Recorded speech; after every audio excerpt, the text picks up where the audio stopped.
I'm dreading this.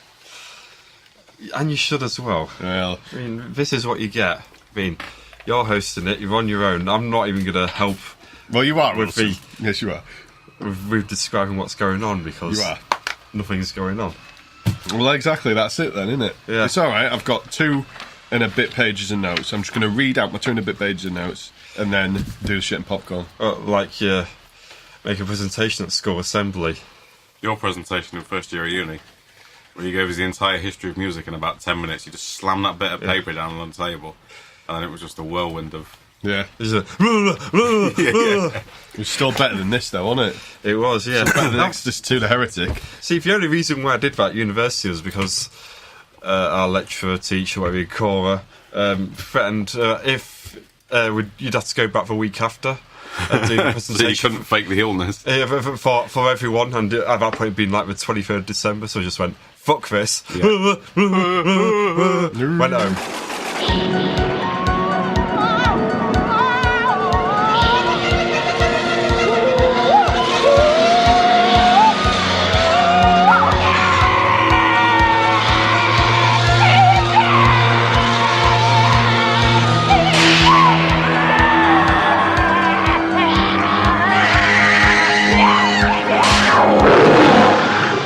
You fucking sailed us down a sewer of fucking shit this week, haven't you, Rob? Welcome to episode 28 of the CineMortuary podcast. You fucking Judas. My name is Rob. Sitting to my right is an angry Dave Walker. Dave, how are you? Point of the podcast, though, isn't it, Robert? Yeah, it is. Yeah. You've done this to me before. This is revenge. Yeah, but I didn't fucking statistically find the biggest waste of time that I can inflict upon me bezies. Yeah, Just well, that's for the true. crack. Yeah, but at least I can never do it again. No, well, no, you can't, can you? No, I suppose not, no. If only Battlefield Earth was a sequel. Yeah. It's one and done, isn't it? You fucked it on that one. Yeah. Sitting to my left, the strangely slightly less angry this time round than you, Chris Wilson. Just fuck off, Rob. Just fuck off. Fuck off now. Fuck off. Spicy take, I really enjoyed this film. Spicy take, I think it's better than the original. Shining and singing this song. Spicy Willie. Ooh. Big Willie style. Spicy Willie. Spicy. Oh, that's spicy. Goddamn. Ooh, that's spicy. The Godfather Part 3 was the best. The Fog was boring. I prefer the remake. Ooh, spicy. Willie style. Who? Big Willie style. Damn right. God, could you imagine the controversy? The Well, controversy. For a legitimate spicy take, I do consider The Exorcist to be one of the most overrated films in the world ever. Yeah, no, I agree with that, yeah. It's alright. Yeah, it's good, but it's not defining, if you know what I mean. And that, the first one, I mean, look, it ain't a fucking patch on Exorcist 2 the Heretic, which for those who haven't yet noticed, that is the film that we're doing this week. I mean, it's not a patch on the second one, but it does drag as well a bit, the first one. Yeah, it does. In patches. Yeah, not as much as this, but No, fucking hell, no, this I mean- dredges swamp after swamp after swamp, this does. Yeah, I mean... And there's no exorcism in it, No. and there's no dread in it. heretic. No. No heretic. Who's the heretic? You. It's almost like they just pulled out a dictionary and looked for weird, random words that might Redemption, work in title. revolutions, apocalypse. It's like they got out the lyric book for like a new metal album and just tried to find the most appropriate word. Yeah. I mean, I think... Oh, heretic. Yeah, that'll do. I think the thing I found most shocking about The Exorcist 2 Yep. is the sheer talent involved in making such a fucking turgid mess. Mm-hmm. So you've got Richard Burton and Max von Sydow and what's his bobs? Mm-hmm. I've forgotten his name now. He plays the African dude with... Oh, James Earl Jones. James Earl Jones, This is yeah. the same year he was Darth Vader. Shocking. Voice of Darth Vader, obviously, because he's Shocking. about 5 foot tall. Yeah. It's directed by John Bowman. Yeah. 2 years before this, John Bowman was making Deliverance. I mean... Yeah. He's gone from Deliverance to this in 2 years. It's It's a fucking just black hole of everything, isn't it? Black hole of time, most certainly. Yeah. 100 minutes I won't get back. I mean, Felt like 100 minutes. this film is an infamous shiter. Infamous. And with infamous shiters, by and large, on my experiences in this podcast and indeed in life, they usually don't fulfill the level of infamy they have. This one fucking comfortably does. Yeah, but not even in like ways you'd expect. No, not really. It fulfills it in just sheer attrition. Yeah. This wears you down to the point where you're just not. Yeah. And bear in mind the sort of reputation it's got as well. You know, this is literally a film where in audience screenings, people who made the film were chased out of the cinema down the street by people really fucking angry at this film. Yeah. That's how bad. Yeah. You know, this film has as a reputation. Yeah. But I watch this and I think, I'm amazed I even stayed awake to chase them down the street. I mean, literally nothing happens in this film, and I need to qualify this for those listening. You watch a film and you think, fuck all happened in that. Like Jaws 3, we're watching, fuck all happened in that. That's Jaws 3 had a incorrect. resolution. Yeah, but also things did happen in it, like the hilarious little bits and bobs. I just want to qualify for the listeners. Yep. I fucking literally mean nothing happens in this film. No. You think something's going to happen, but then we fuck off to Africa with some aerial videography. James Earl Jones literally spits out a tomato with a fucking child's locust costume on, and then something happens, and then nothing happens, and then you wonder what's happening. Yeah. And then Brad Dourif in number 3. Which I hear's alright, I've never seen him. Yeah, I've heard it's interesting psychological thriller. Yeah, he has an early Samuel L. Jackson cameo. Oh, really? No way. Plays a blind man. So, I will contextualise my experience with this first. Yes. I've never seen The Exorcist, Yeah. because it's one of those films where you see so many clips of it through your 5 years of film education, you think, well, I've fucking seen it, basically. So I watched The Exorcist for the first time. Yeah. How's that? It was fine. Glorious HD restoration. Wonderful. So the best I could watch it in. Filmy monitor, 21.9. Beautiful. Lovely. Really liked it. I think it is overrated. But it's still quite a disturbing film. Right, sure, I think I had some of the restored scenes in as well. Yeah. That were a little bit too spicy for the cinema. Yeah. And you certainly couldn't make it these days with a kid in there shouting what she shouts at points. Yeah. It just wouldn't go down in the cinema. No, it wouldn't. No. I thought it was pretty good, very effective. It's more tasteful than I thought it would be. Yeah. I was expecting more blood, guts and tits, but there wasn't. Yeah. Well, now you've watched it, I can, in an ongoing attempt to delay talking about The Exorcist 2 for as long as I can. Excellent. I can ask you now the age-old question. Yeah. The Exorcist or The Omen?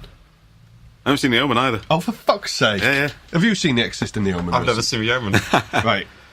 The Omens. The Omen's, The Omens. The Omen is legit one of my favourite horror films of all time. I have got it on the shelf, so I might watch it. Do this watch evening. it. It's excellent. Fucking excellent. And if you think this sequel's bad, some of the Omen sequels are fucking right up there I with do it. have. Is there 4? I think I've Yes. seen Yeah. The Omen 2, I think, randomly. On a naughty sleepover. Yeah, basically. The third one has got Sam Neill in it playing Damien. A whole Sam Neill. Oh, was it 3?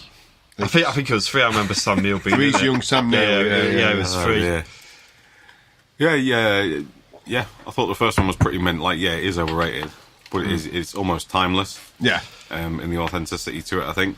But fucking hell, to go to number 2 after that. It I is thought I was going to have to call number 2. Yeah. I thought I was going to have to call fucking breakdown recovery in an ambulance, mate. The gear shift was just so fucking sharp. Yeah, it was, yeah. Wilson. Well, I've seen The Exorcist 2 several times. Of course you have.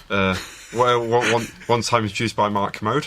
In Sheffield, yeah. Nice. Yeah. Very big bollocks, yeah. That was alright. What did Mark Commode say about it? Oh, he just It's masturbated it's in his front of the favourite film of all time. Yeah, Exorcist. he just masturbated in front of the screen for 45 minutes, so he left us to it. For The Exorcist 2? No, The Exorcist one. No, The Exorcist 1. Oh, fucking hell. No, this is the first time I've seen The Exorcist 2, and the Right. last time. Oh, fuck me, Willie. No. Slow down. I thought you'd sat there and watched it 4 times. If I remember right, though, he thinks that The Exorcist 2 is very underrated. I mean, it can't be overrated, can it? No, It's it could have more statistically Razzies. impossible. It could have more Razzies. He's not wrong there. It could have more awards. Yeah. You know, it could be up there like the award-winning Amityville Horror 4. You know. It could be. Yeah.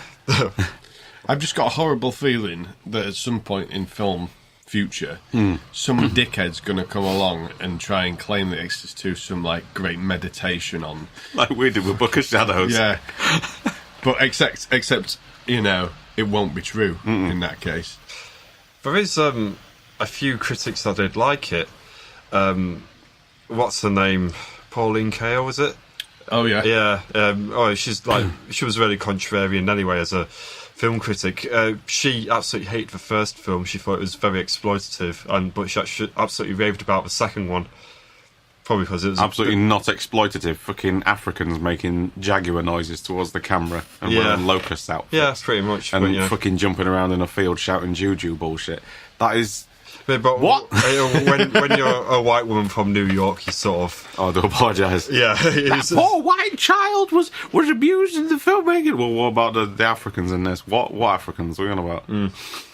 James Earl Jones isn't African. I apologise. Fuck's sake.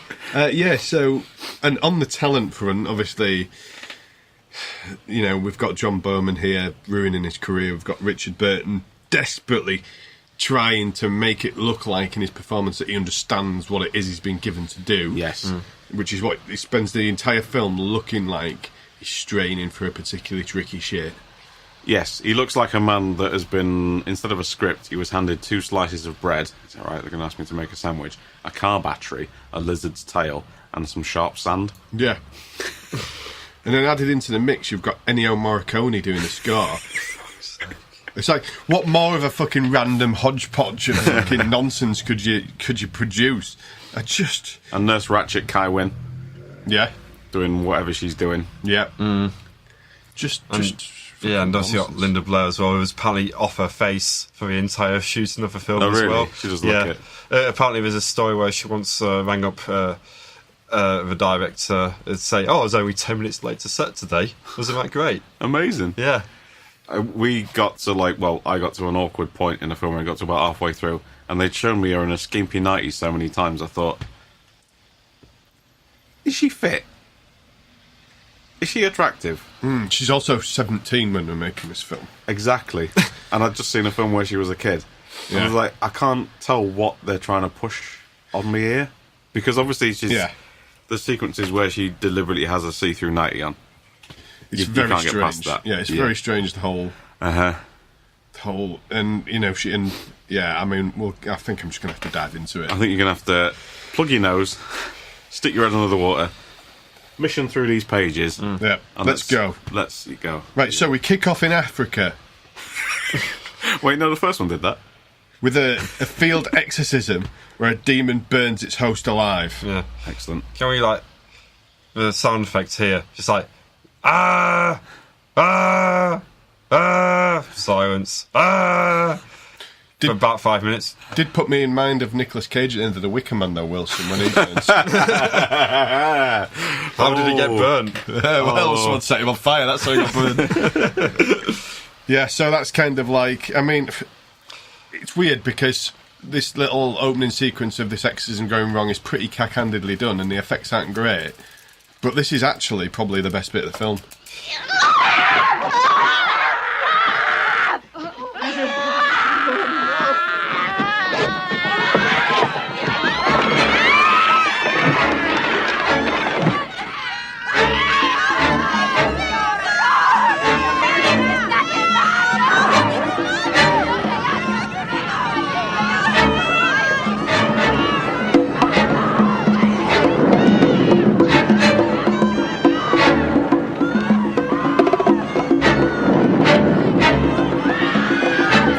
Something happened. Yeah, exactly. Yeah, but I'll say someone got set on fire. Something actually happened. Yeah. That was The Exorcist 2, The Heretic. Yeah.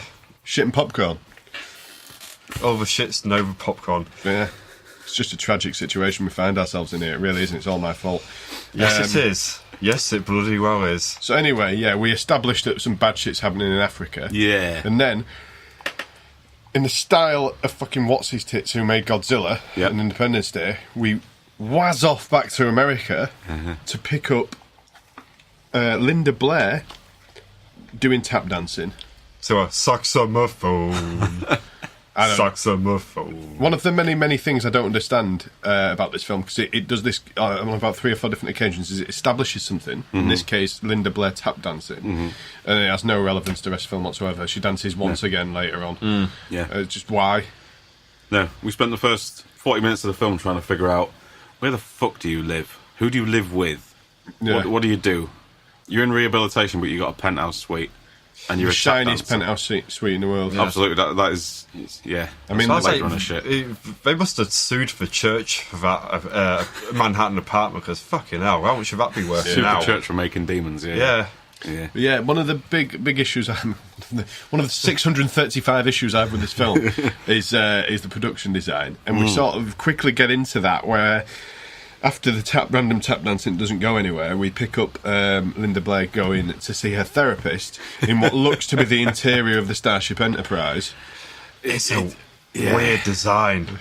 But it's got the sliding like automatic glass doors and everything. Everything's made of wood, so it's officially made in the Atari age. Yeah. Everything looks like wood grain. It's like a weird sci-fi beehive. Yeah, but glass panels everywhere. And we, at one point, we noticed there's all this serious shit going on, and when you have that kind of flashback scene where they're hacking into each other's brains, the whole time there is a kid in the background with a giant inflatable hexagon just rolling it backwards and forwards, and he gets to the end of his mark and he rolls it back to the other mark. Yeah. And all the way through there's just this kid like, what the fuck am I meant to be doing with this? Yeah. It's just fucking ridiculous. The set design. There's two things in this that I think really hamper the film. Well, there's 373, but the two main things that really hamper the film are A, the set design is so shiny and clinical that there's just no horror aspect to it whatsoever. Well, they must have filmed it in pre-established spaces. Yeah. Almost. There's no logical reason you'd make those. Yeah. And the second one's the score. Yeah, I That don't remember it. Features none of the tubular bells. No. None of that at any point. It's just like, I don't know if they just wanted Ennio Morricone's name in the credits, so they said, right, we'll hire you, Ennio. Don't bother doing anything because we can't actually afford you because we've spent all our money on penthouses. Whatever you do in the next hour, mate, we'll use it, alright? Yeah, fine. We're not going to give you any reference footage, though. It's what it feels like. It feels like he never got to see the film. No. He was scoring it. You probably never did. It's fucking weird.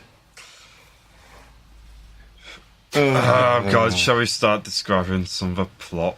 There's no plot.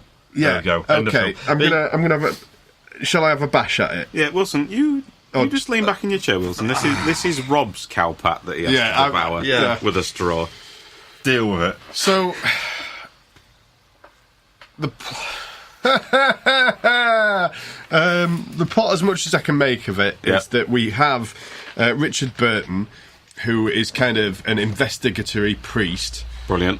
Who's trying to sort of establish the source of the demon that possessed Linda Blair. Yeah. Obviously, matey boy priest who carried out the exorcism is no longer with us, so he's alive though. He's in part 3. Is he?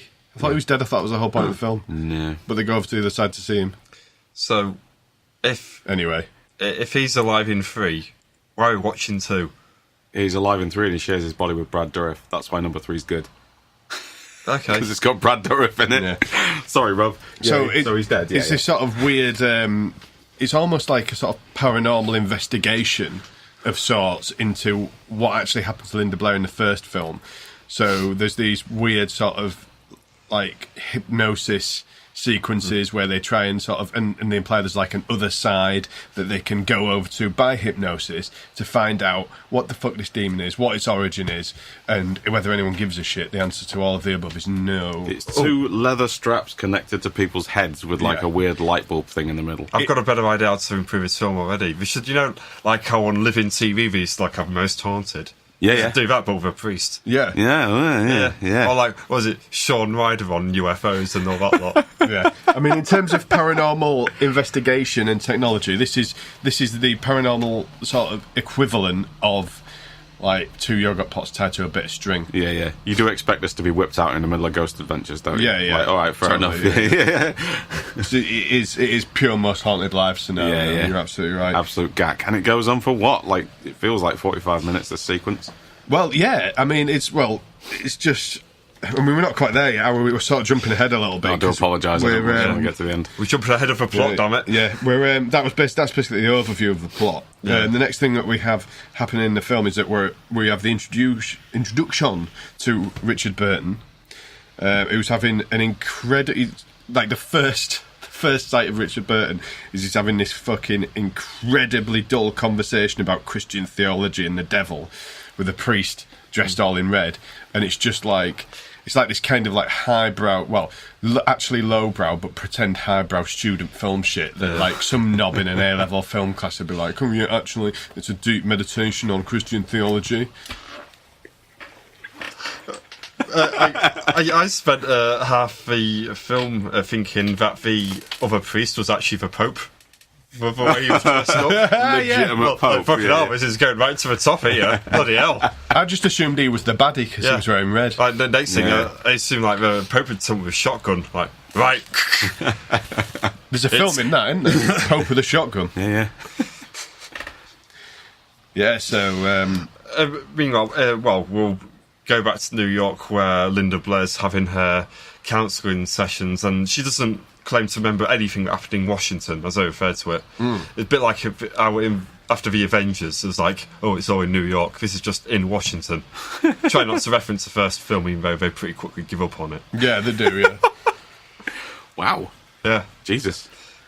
And, yeah, so the nurse Ratchet suggests that we use a hypnosis machine, because that's clearly, something to do with medical science, isn't it? Yes. Yeah, I mean, it tries to play on this whole, like, almost medieval fucking attitude that mental illness was in some way demonic possession. It kind of draws these weird and very inappropriate comparisons between the two for 1977. Now, I know mental illness was not exactly as well explored as it is today, but we're not talking about a film that was made in 1920 here. Do you know what I mean? It's it draws some very fucking questionable comparisons between mental illness and fucking demonic possession. When you put the stuff in Africa into it as well. Yeah.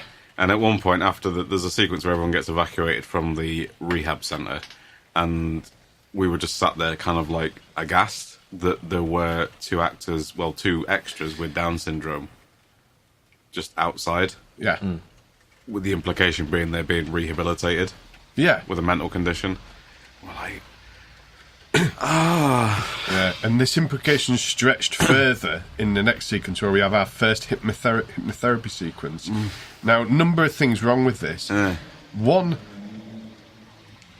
ain't no hypnotherapy ever involving the use of a fucking wiry crown. That is electric shock treatment, my friends. Yes. Which again feeds into the whole like weird, dodgy kind of comparisons between mental illness, and it's kind of like all very uncomfortable. Yeah. And then they sort of like do this sequence with a flashing light where they sort of explain as they're going along that it's kind of there's another side. Yeah. And they use this therapy to reach the other side. So Nurse Ratchet sits opposite Linda Blair.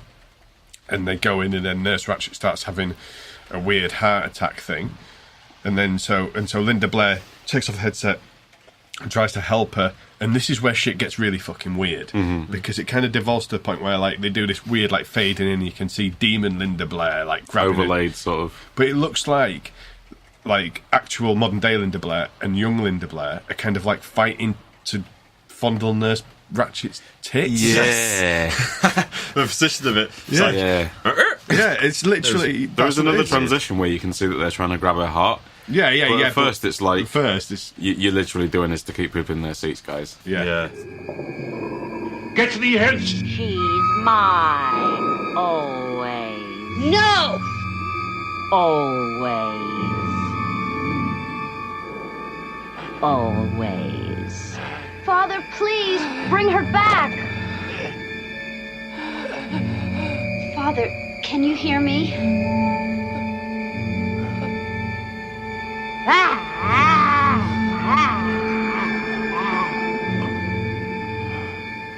Father, please, bring her back.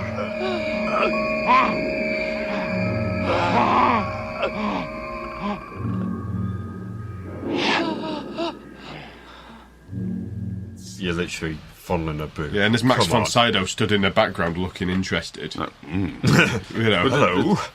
My main issue with this scene is I could accept it if they contextualise the machine. Look, contextualise anything. I know.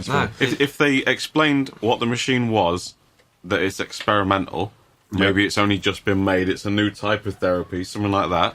What it actually does, bit of science gaff in there, maybe. But it's just like, bam, this will sort it.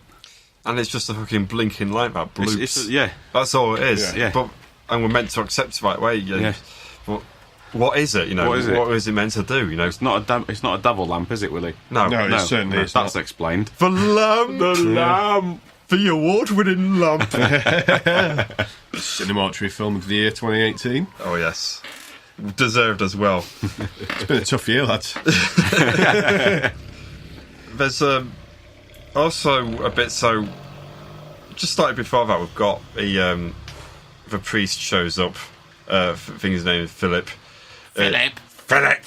Everyone's called Philip in these films recently. Yep. They wants to talk to Linda Blair, but the nurse actually doesn't want him speaking to her. He's probably like filling her head full of crap because it's like a repressed memory. It's my job to electrocute her and fuck her up, not yours. Yeah. Exactly, Okay, and our Phil tries to come across as all reasonable and rational, but then he starts saying like, evil, everything is evil. And then the nurse is like, jog on. And then around this time as well, we get a weird, like another weird sequence where a picture is drawn of Richard Burton with like basically rendering him as the devil with fire behind him, and from that he somehow instantly deduces that there's a fire in the hospital in the building that they're in, and he like basically starts stomping around, puts it out, and then Nurse Ratchet's looking at the picture and looking up at him, and it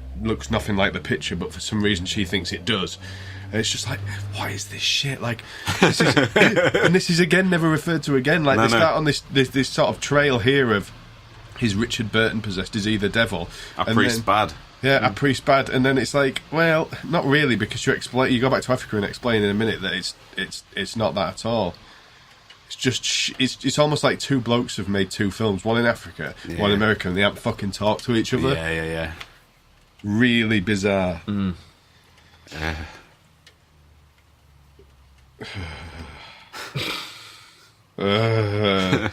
then I sort of... This was the point in the film where two things happened in my house. So the first thing that happened was that Amy stomped off to bed. Yeah, fair. Because she'd had enough at this point. I did warn her when I saw her at the screening of Halloween. Yeah. Said you are just going to not... Yeah, she went to bed at about 8:30. in the morning. Yeah. Screaming into a pillow. Yeah, and then I was sort of a bit distracted. I brewed up, and then what felt like happened to me was that I looked down for a second at the cat, and then looked back up, and there was moths flying at me, and we were in Africa, and there was like lots of fucking locusts flying about, and I thought I'd started watching a different film. Yeah. Now, I watched this bit, and it reminded me of a music video to Earth Song by Michael Jackson. Yeah. What about the elephants? We need to know. Clip. Yeah, this whole sequence is weird because you like got the flying locusts that come down, like all the people in the village in this African town, whatever. Yeah. It's just like jumping up and down, and none of it looks real whatsoever. It's quite clearly a sound stage, and they've just made no attempt at...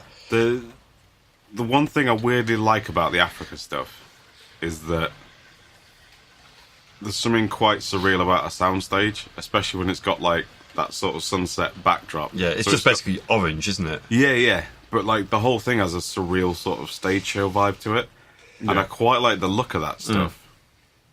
And I think if you were just making some surrealist art movie, you would almost have me on board. Yeah. But then it keeps fucking getting waylaid by its own, what it is, which is The Exorcist 2. Yeah. And it has a script. I'd rather just watch a nature documentary of just like stuff flying around and like some people on sound stages looking miserable. Yeah, it sort of cuts wildly between a really, really, really uninteresting poltergeist film and then cuts back to like Baraka. Baraka, that's it. Do you know what I mean? But with sound stages. Yeah. It just cuts between those two things at fucking will. Yeah, I remember we went to a gig one time, and when we came back, you were like in the front room. You just watched your Baraka, like, all right, Dave, like, Yep. Oh, Baraka, yeah. Just about 4 joints with a full English breakfast. Yeah. Just watching Baraka. Just like, like, whoa. sat there, still just like staring up at the screen. Yeah. And then I went to bed, and the next day I awoke, got a brew, walked to the front room, and he was asleep on the chair. This fully like laid back. This fully on his lap, and the Baraka menu screen in front of him. Just hadn't moved. Yeah. So yeah, and then we get introduced to Regan's flat penthouse here. It's the first time we see the penthouse, and it's like at this point it seems that everyone in this film lives and works in modern art installations. Yeah, it's some Blade Runner shit. It's like Deckard's apartment. If the cleaning lady had been round, it's wonderful. It's just bizarre. It's bizarre. And then there's How did she get the money to live I don't know. there? Sued somebody. I don't know. Sued the guy who made the stairs outside her house. But like, it feels like the film at this point is taking place in the future, as viewed from the late 70s. Yeah. I feel like I'm in the future somehow. Yeah, but you're not though. No, I'm not. And then for some reason, this is where like I started to get dead confused because she was out in like the sort of like outside area of the penthouse. Where's a shitload of doves? Yeah, well, she got a dove randomly. Yeah. Why she got a dove? John Woo was production assistant, mate. Yeah. There is no doves in New York City. That's for fucking damn sure. A dove from above. Nice. Thank you. Yeah, and so we've got some really bad soundtrack here as well that again is completely at odds with the aesthetic of the film. Yeah. It's just like Ennio having a go, like he's watching this shit in the edit, he's thinking, right, this is not a horror film, I'll just try and do a little bit of synth. No, I can't because it's in this fucking like really clean clinical setting. Fuck it, I'll just do it anyway. I don't even understand what's going on. It's like they binned him off, he walked out, and they got his tapes, assumed he'd finished. Yeah. Like, oh, he's finished. I was like, well, no, not really, I just walked out after He's just an hour. gone for a shit. And I was like, oh, let's just take what he's done and just put this on the film. Where's my tape gone? Yeah. What's really weird about this scene because essentially Linda Blair, Reagan, whatever you want to call her, she walks to like the edge of a building and she like goes through the barrier bit, and like standing on the edge of a building, and all this time like it looks like really crap green screen, but apparently, obviously apart from walking through the barrier bit, this is all legit. She's stood on top of a high building. They just shot that for real. Jesus. Yeah, but it looks fucking terrible. Yeah. It's just a series of inexplicable intercut sequences, the whole thing. And the next inexplicable intercut sequence is when we go to Richard Burton going to the original Exorcist house in the first film. We've not even introduced her flatmate yet, have we? God, Sharon. She looks like a fake Tilda Swinton. Yeah, I mean, they didn't really bother introducing her, did they? Really? Not It's just really. Like, here's Sharon, I thought, she's here. Is her housemate the nanny from the first film? Because they look similar. Oh, I don't know, maybe. Nah, I didn't even make that connection. Oh, I right, just thought okay, it was fair just a random flatmate / implied lover, maybe? I don't know. I thought it was like her carer that went home with her. Well, she had some sort of like great emotional attachment to her because, and not being funny, but if showing the house you two again, you got possessed by the devil, I'd just be like, yeah, whatever. But she's like, I mean, she travels all the way back to Washington herself to meet the priest. So Yeah, and I mean, the sequence where... This sums up the film, this sequence where he goes back to the original Exorcist house. Because what he does is, he goes there, he mooches around, has a look. All of the information he already knows about the original incident he's armed with. So he just walks around, thinks, oh yeah, this is where that happened, brilliant, yeah. Then leaves, learning literally nothing else. Yeah, that's definitely a house, yeah. I was going to say about this sequence as well. I mean, if we go spoiler at the end of the film where we go back to the house, it completely negates the impact of going back to the house later on because they've already had a walk around. Yeah. So you've already seen the famous steps, you've already seen the house, you've already seen the gates and all that shit. So it doesn't mean fuck all later on, and they've just wasted on this scene, which actually adds nothing. Yeah, And the stairs outside the house, the stone steps are different. Well, it's like, it's this whole Completely thing. different location. It's this whole thing that the film does, and it does it 2 or 3 times. It does it with Linda Blair and the younger version of herself in that weird sequence earlier on, and Max von Sydow being there. And it does it again here. It feels like it needs to remind you of things that you already know about. and that's the issue. When you're watching a better film. Yeah. Yeah. You know, it's just very strange. Like, this... Yeah, it was a few years after this film was made, but everyone fucking knows The Exorcist. Yeah. Well, it's like the crack around of last episode, you know, how many people have seen Exorcist 2 and not seen Exorcist first, you know, it's like Jaws, who's seen Jaws 3D and not Jaws, you know. Yeah, Exactly. You don't need to Yeah, explain yeah. it, people know, just get on with it. People got to see The Exorcist 2, funnily enough, because they liked The Exorcist 1. Mm-hmm. That's how sequels work. Mm-hmm. Yeah, Fuckers. if you didn't like it, see another film. Yeah. You know? Well, Bitch. Yeah, exactly. So then we go back to Africa again with where we basically get a bit of an origin story of the demon, and this is literally the most overlong and god fucking awful flashback in film history. Like, this shit makes the scene in Rob Zombie's Halloween 2, where it's all a long flashback, look like fucking Citizen Kane. Yeah. I mean, it's just fucking turgid shit. That you So don't it's need not to the know. devil or Satan this time, is it? It's not the devil or Satan in the first place, in the first movie. No. So they've retconned that. Yeah, It's now Pazuzu, yeah. which is that's a name for a hamster. I'm sorry. Come on, Zuzu. Come on, Pazuzu. Oh, Zuzu. Yeah, I mean, And I love the music here as well. I describe it.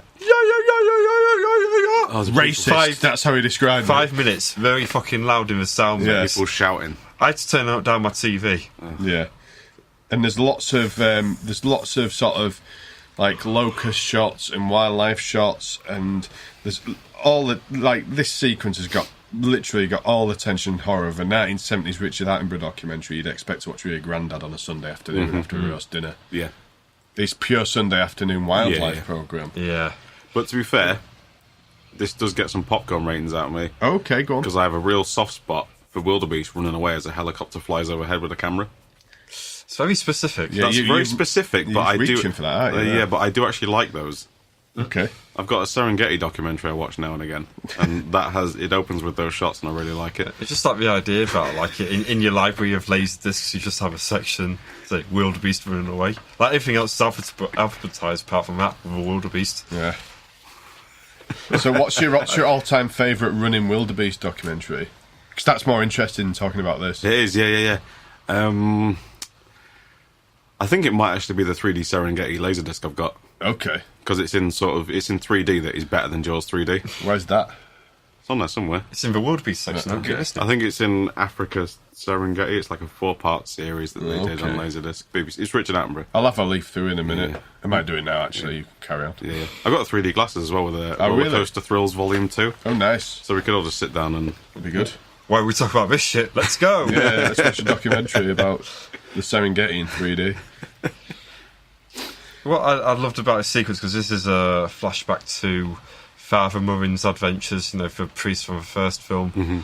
It's like this weird, like, cliff rock thing, you know, two in between. One guy falls to his death, and I just love how the physics on it, he basically floats to his death. Yeah, he does. He falls really slowly. Yeah, it's like throwing a feather down a cliff. Is this Like- where they're at the top of this, like, cliff-side village? Yeah, Yeah. that's the And they one. got the winch with the dude in there. Yeah, because like we're all trying, like we've got to climb up to the church at the top, which seems a bit convoluted. You either put the church on ground floor, or you build some steps. Yeah. You know, One of the yeah. two, yeah. Yeah, I'm sure God won't mind. No. I mean, Whereas at this considering point... it doesn't exist. Spicy Willy. Big Willie style. Spicy Willy. Saucy. Controversial Willie strikes again. Oh. Willie 1, Church 0. Yeah, Not as controversial as he's going to be when he gives us 7 popcorns later. Probably, yeah. But Oh, they yeah, did they've- start shouting. At one point, they started shouting Devil Wind. And I found that just beyond hilarious. Yeah. yeah. Devil Wind! Like, with just so much conviction. Devil They've Wind! obviously been in Weatherspoons on a Wednesday night and curry night. Devil... Oh. Oh. And essentially, I think the Devil Wind is a POV camera Yeah. that's just switching between a helicopter and early steady cam, where people are just going, "Oh my god, a camera!" and running away from it. Yeah. Like wildebeest. Like the wildebeest, Like the wildebeest, yes. yeah. And as a result, I like this entire sequence.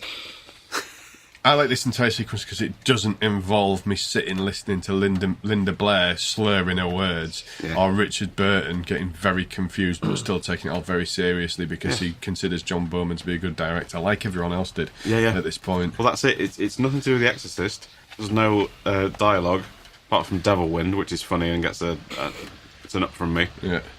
And it's just nature shots and it's Steadicam shots. It's the best part of the film. It's Baraka. Basically, yeah. Yeah. Apart from when James Earl Jones scares the Steadicam operator away. Yeah. And we go back to New York or Washington or whatever. I mean, what I'll say to the listeners is, if you're ever faced with a situation where you might have to watch The Exorcist 2, The Heretic, just watch Baraka. Yeah. You'll have a better time. More or less. Yeah. Watch Planet Earth. Yeah. With Earth Song on loop in the background. Yeah. Watch, I don't know, Paint Dry. Or The Exorcist 1 again. Just yeah. I mean, I'm not ready to watch Exorcist again, and I watched it about 6 years ago. I think it's better than... It's better than this, mate. Yeah, if you had the option, you'd watch Exorcist 1 again. Mate, being shot at by a blind person and just waiting for the impact when it's on target is better than this. Moving on. Yep. So, Linda Blair, for some reason, doesn't go anywhere.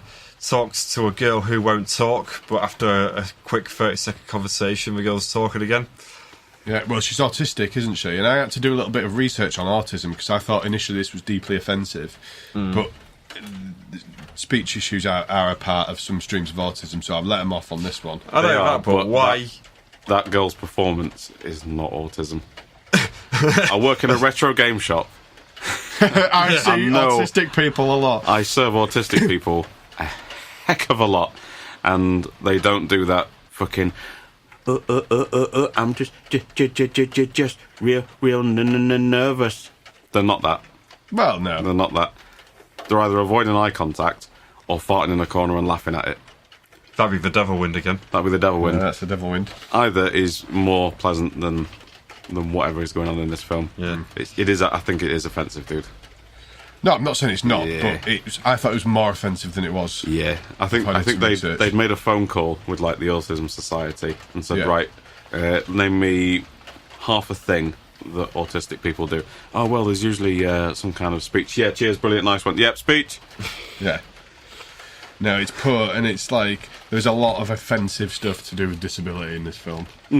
Like it's not a good look. It's not aging very well.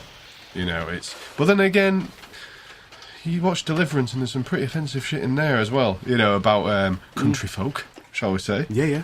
So you know, it was very much a filmmaker of his time. I think John Bowman. Yeah. Perhaps one could argue. But this is... When is this made? Is this 77, I think. 77. As I was saying in our previous episode, where it looks older than the original, this feels like it's 1971 and 72 tops. Yeah, it does. Everything about it feels older than the original. Yeah. I think it's just the attitudes in it are quite dated as well.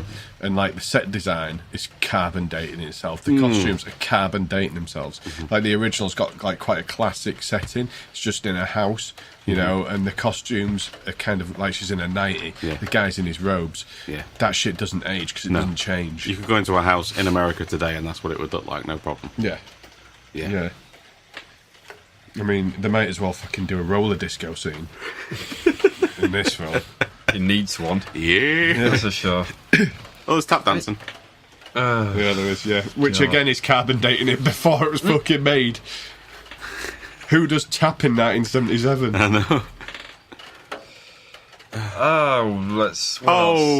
What else is going on? Oh, fuck it. Father Philip wants to go to Africa, so he goes to Africa. Well, no, he goes to an African museum first with Regan before he goes to Africa, which is, again, deeply, like, the most deeply offensive museum I've ever seen committed to film. Yep. These people are black, they're from Africa, look at their spears. Ooga booga, loincloths, voodoo masks, leopard print everywhere. Racial slurs in the descriptions. They might as well... In quotation marks, so it's okay. Yes. You know? It's like... They might as well be playing the Umbongo theme in the background. Yeah. It makes that fucking swamp village in Resident Evil 5 look like the height of culture. Exactly, yeah. Fucking embarrassing. And then you're quite right, it does go to Africa. Yeah. And does the... I mean, at this point, I think we can fairly say Deliverance, this is fucking not. No, definitely not. It does the climb that we saw in the previous flashback. Yep. up to the funny little village thing that's at the top. Yeah. Where he meets some of the locals. And this is all quite offensive as well. It's like they're all doing the ritualistic dancing. Yeah. And for some reason they've baked a pastry human, looks like popping fresh. Yeah. And they give the pastry a bit of a kiss before handing it out to everyone. It's just like, well, what is... And they're intercutting here between the African tribal people doing their traditional African dancing and Regan doing her tap. So is that the connection they're trying to make from her previous possessions, who's picked up the ability to dance from an African... Is that what it is? I don't know. I mean, the way they cut it together, it feels like that. And then she starts having like a weird sort of anxiety attack on stage, doesn't she? She's spasming. Well, what happens is, if either Philip is able to locate the location of a dead body that floated down to its death in the flashback scenes, so they instantly, the villagers think that he's a devil worshipper, and they try to stone him. And they tried that devil wind again. God damn it. So they try and stone him, and as every stone hits him, Linda Blair's feeling the effects of it. Yeah. And then, of course, she just falls off the stage and has a bit of a fit. How did he know the body was here? He was killed by Pazuzu, a very powerful demon. Pazuzu የተባለ ሰይጣን ነው የገደለው ነው የሚለው።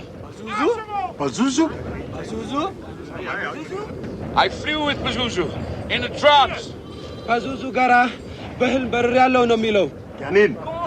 It's difficult to explain. I was under hypnosis. Hibalo. No, Father. Please wait.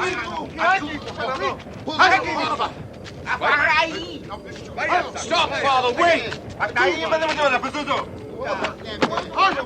Father. Please. No. Father Abbott, listen to me. He will not speak to a devil worshipper. I'm not a devil worshipper. I'm not a devil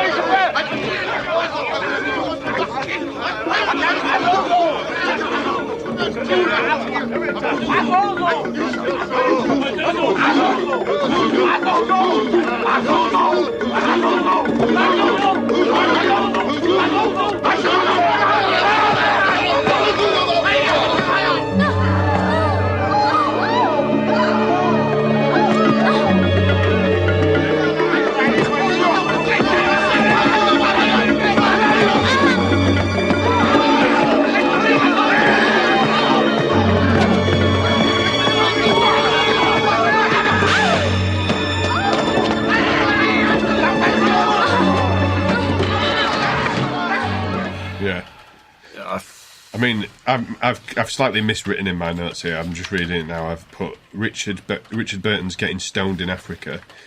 That makes it sound much more interesting than it was. I mean, that shit I paid to see. Something like walking around with about a 12-pack of tango. He's got the munchies real fucking Some bad. Jaffa It's like cakes under one arm. just chasing after a wildebeest to sort out the munchies. Staggering around in the bush, just like, what the fuck? I'll wake up the next day with like 60 quid for Doritos surrounding me. Thinking, oh, shit. Yeah. I mean, to be fair, whatever fucking Bowman was smoking when he was making these sequences. Well, that's the thing, it's the height of 70s sort of psychotropic filmmaking, and that stuff is just happening for the sake of it. Yeah. But it doesn't belong in genre cinema at all. No. No. Not at all. I mean, at this point in the film, I literally got my phone out and was faffing on the phone for 10 minutes, and I just incrementally kept looking up, yeah, he's still in Africa, right? Yeah, yeah. Yeah, it's 10 minutes, mate. We got 10 minutes of nothing. Yeah. Okay, so the stoning and the fit, you could count it as somewhat as the first big instant of the film, really. An hour 10. Yeah. First thing happening. It's an hour 10 in before this happens, you know. You know, we're not talking about end of first act. No. This is almost 2/3 into the film now. It's like, fuck, what is going on? It's just like, well, there's literally nothing going on. That's what's going on. Yeah, yeah. And listeners, you think... I know for a fact, when people listen to this, they'll think, sounds shit this, but they might be exaggerating a little bit. I just want to be clear, we're not fucking exaggerating. No. Nothing has happened for over an hour. I mean, I think this is easily a contender for, like... I mean, I don't know what happens, you know, between, like, the original screenplay going in and how it's tinkered about, but this has got to be the worst script I've ever come across. Because, I mean, if a comparison can make, you know, like when you say in music, I don't know, someone like Adele or Ed Sheeran, you know, we might think they're a bit boring, but in all fairness, they're doing the basics of structure and such, and to some people, you know, it's their cup of tea. This is like listening to the same chord over and over again on a guitar you buy from Argos as you're learning to play. You know, that is literally. So basically, Ed Sheeran's last album is what you're saying. Yeah. I saw Ed Sheeran at Glastonbury last year. This is a comparison. This film and that concert. Jesus. He's a lucky busker on a stage that's too big for him. And that's what this fucking film is. Ooh. Pew, pew, pew. Oh. My controversial opinion penguin for this room. Like, everything in this film is just so boring. It can be summed up. There's like a little bit later on after Father Philip escapes and he ends up elsewhere in Africa, I guess. And like for some reason, a parade out a naked woman. But even like the way that shot, it's just like, yeah, whatever. So apathetic. Yeah. Here's some boobs. Hope you enjoy. Yeah, and then after Dickie Burton eventually ends his African jaunt, it comes back to New York to find that pretty much everyone wants to hospitalise Regan after her incident when she was having the dancing and then she collapsed. Have we had the sequence where James Earl Jones spits out a tomato yet? I think that was just towards the end of the Richard Burton trip. And then Richard Burton just stands on a load of nails for no reason. Oh, correct. No, it's still in Africa at this point. Yeah, that's just towards the end of the Africa thing. Yeah, because he confronts Kakuna, I think is his name. Kakuna Matata. Yes. Isn't that a Pokemon? Yes. Yeah. I thought it meant no worries. No, that's Hakuna. Yeah, that was the Kakuna. Fuck off. We can catch up. With your good arm and your... Yeah, two good arms. Ooh, look at all the arm movement. Yeah, okay. Yeah, so anyway, they fuck about with tomatoes for a bit, and he puts his foot through some nails and then falls into them, and then he actually falls onto a concrete floor. And you could say there were no more nails. Yeah, no more nails. Hey. And then does he meet Kakuna, who he actually is? Yes, I think so, yeah. And then they have a bit of a chat. Robert, did you know that in Africa, some black people have actually learnt stuff?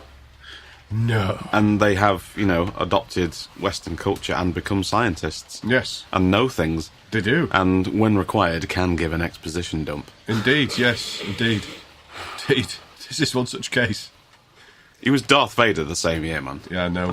Yeah. Right, sit down, Richard Burton. Let me tell you a story about a fucking demon. And a locust. Yeah. It's a good locust. This is established here. Oh, the good locust, Yeah, which again, it's this whole like A-level film studies. There's something deeper going on here. No, there isn't. John Bowman's been smoking crack for 3 months, and this is the result. Yep. Pony Rob. Fucking pony is right, mate. Piss poor. Back to New York we go.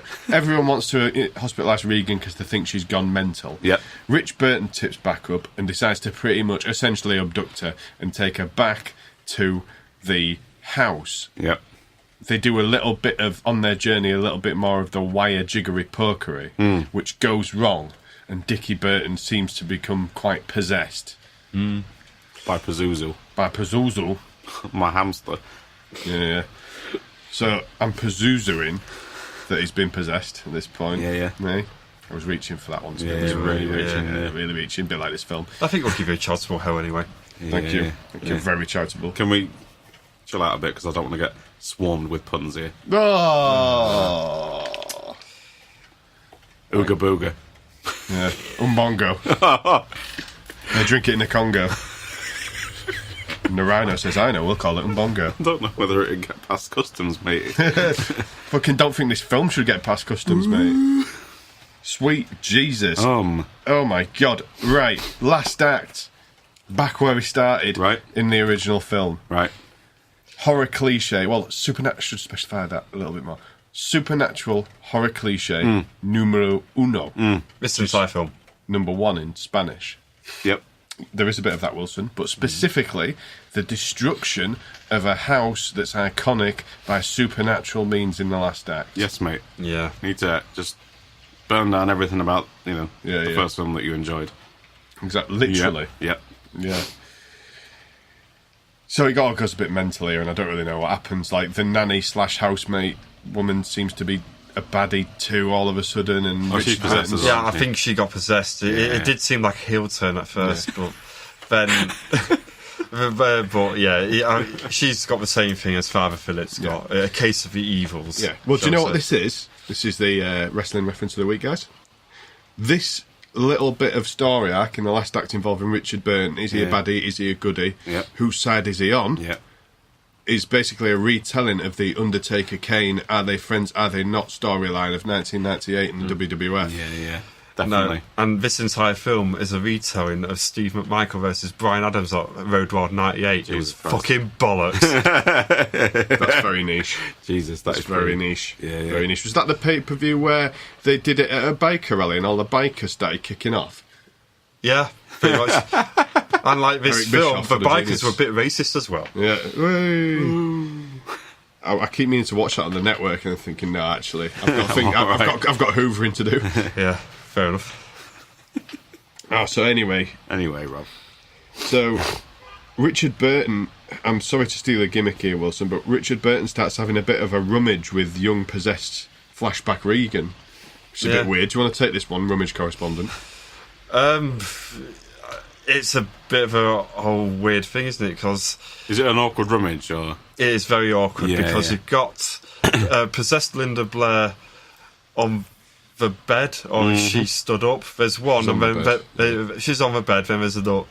Then the actual one is nearby. When he gets on the bed, and they start having a bit of a rummage, and which again, questionable thing that this film does. Number 75. That is a very underage. A very underage person, either which way you look at it. You talk about a whole film industry that gives Roman Polanski work still. Spicy Willy. Big Willie style. Spicy Willy. Victor Salva. To some of these people in Hollywood, 17's over the hill, Yeah. So it's very questionable morally, anyway. Nonsense. Jesus.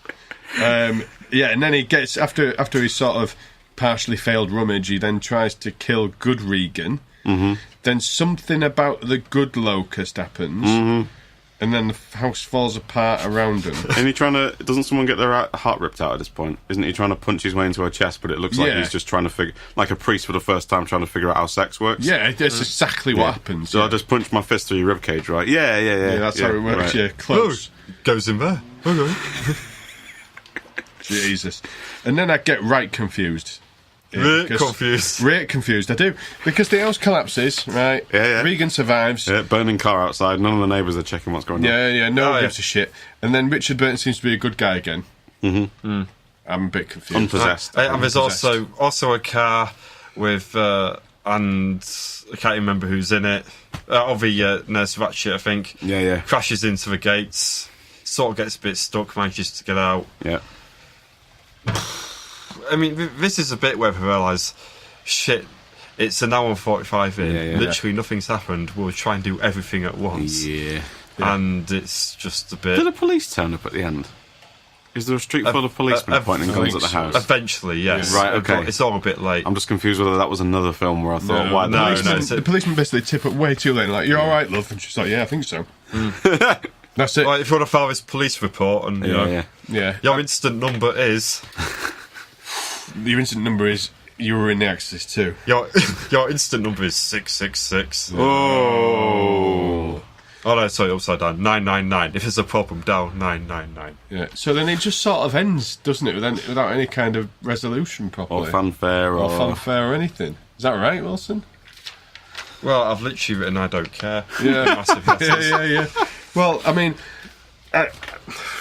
on reflection, two things. I'd like to firstly say this was a really bad idea. Yes, it was. Fucking hell. And I'm really sorry, lads. What, bad idea that the film got made, or bad idea you picked it? Bad idea that I picked it. Who's more foolish, Rob? Well, I'm the fool, definitely, because I knew that this was bad. It's infamous, so I guess I've done it to us all. You've done it now. You made a great mistake. Yeah. So wrestling theme there. See, my favourite part about the first one was when Max von Sydow was in Africa, and it was just him and the statue staring at each other. Yeah. Because that just made me think of like ancient stuff, good world building going on. Yeah. My favourite stuff about this film is, apart from when Kakuna Matata is taking him around a butterfly house and being all like, the Africa stuff is my favourite because it's interesting. Yeah, because something happens. Because something is moving on the screen. Yeah. Yeah.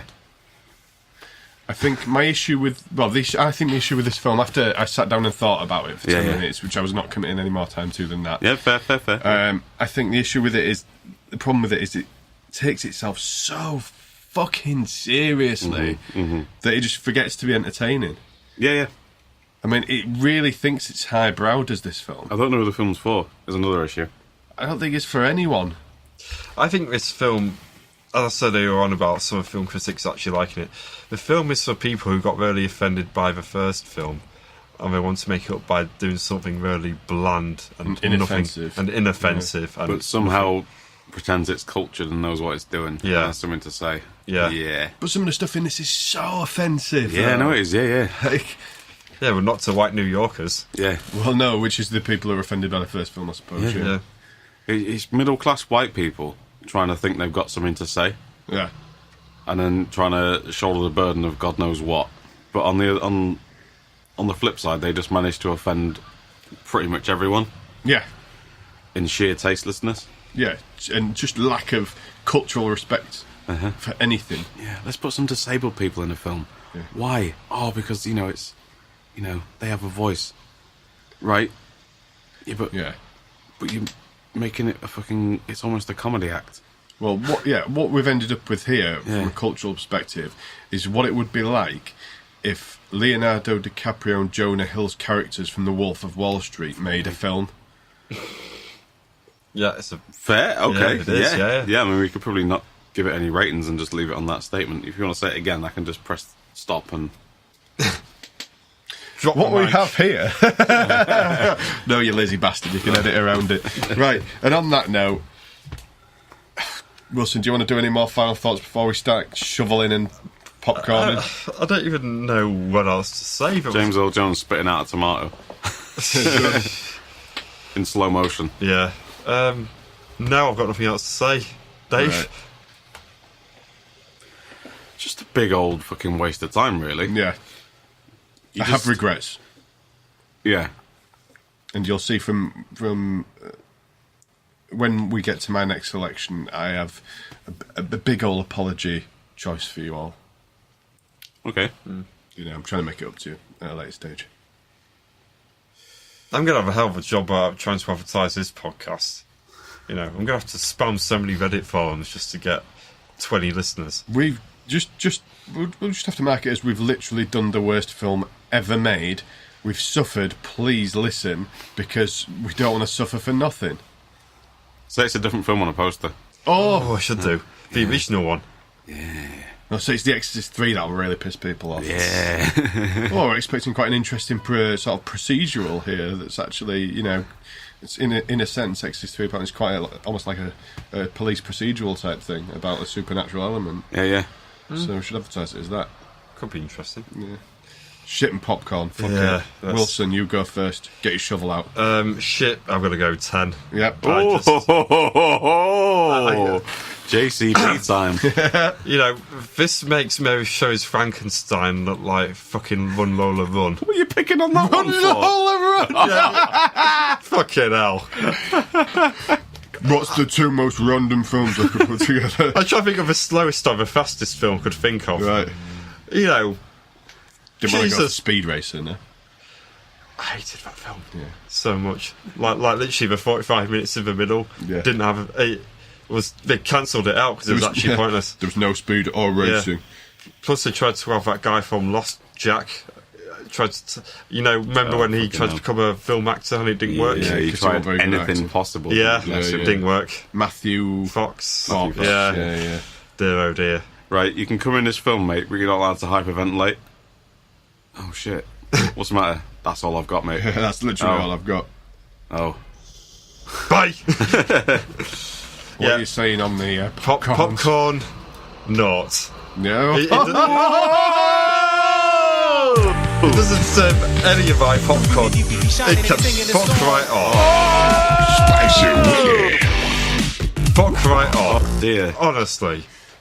Jesus. Dave. I don't know, mate. Can we give 11 turds for something? No. No. If 0 counts. No. Fucking hell. Right, well, it's 10 turds. Yep. It's absolutely 10 turds. It fucking is, isn't it? Yeah. Yeah, I was going to elaborate on that, but it's just shit. Yeah. It's just actual fucking fecal matter. Yeah, it is. Yeah.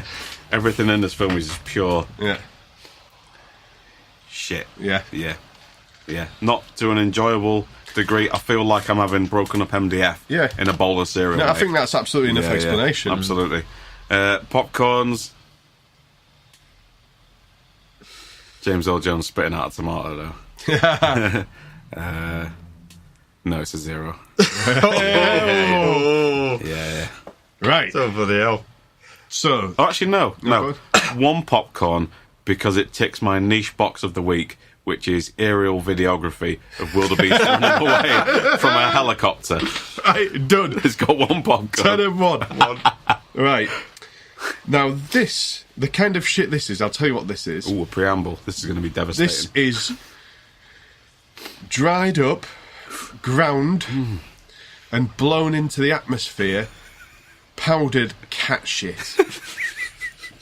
The worst kind of shit. It's going to lay on that jumper of yours and never come out no matter how many times you wash it. It's stuck in your beard. It's fucking everywhere. Every time I wash it, it just makes the jumper go slightly browner. Exactly, and it then becomes liquid again and melts further in. 10 turds. 10 turds. 10 turds. Succulent. So Decadent, we know what's within 2019 turd of the year. Yeah. Popcorns. 0. Oh. There will not be a worse film than this. I don't think it's possible. No. I mean, Impossible. Well, we'll give it a shot. We'll give it a shot. But this was bad, this, lads. Yeah. I'll see if I can get something that will make you reconsider your stance on the number 11. Yeah. Please do. My stance on the number 0. Yeah. We'll go for -15. So, yeah. That was The Exorcist 2, The Heretic. The good thing, taking the positives from the fact that we've reviewed The Exorcist, The Heretic for episode 28. We can't have a worse time than we've had with this. We can never review it again. Oh, yeah. Yes. Okay, yeah. Thank you. It's done. It's over. Finished. It's like, if you have a large family, if you have 5 or 6 kids and your wife decides that you're having the snip.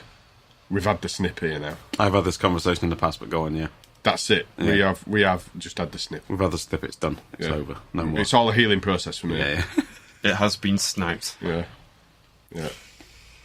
It's like that scene in Evolution, which I watched the other day, where the black guy gets the big old tongs up his arse to pull out the alien fly thing. Oh yeah.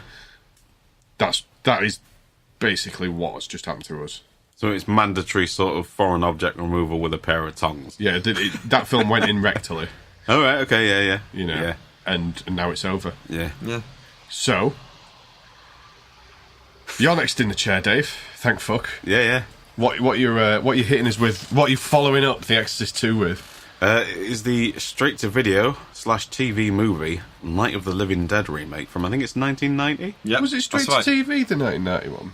Straight to video, straight to TV, yeah. I believe so. Which, when you look at the film, you think, yeah, no, I can see that. Yeah, I can see that. Yeah, there's something about the titles that give that away.